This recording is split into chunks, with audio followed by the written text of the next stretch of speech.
कुठे चालला पिल्लू? हा कुठे चालला? कुठे चालला आता? ती बाटल भरायची ना पाणी आणि फुल. अभ्यास केला का पण तू शाळेतला? बस झाली तेवढी, बस झाली. मॅडमला सांगायचं गाणं गाणं गाणं. हा जाने जाने बोल. जॉनी जॉनी आणि पुढे telling lies open your mouth. हा हा हा.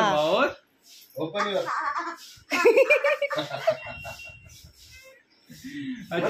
Your mouth. तुझं पुस्तक घेतलं का तू?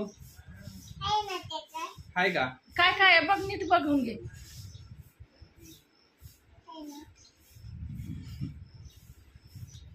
घे त्याच्यात टाक, त्याच्यात टाक वॉटर, त्या गाडीत टाक.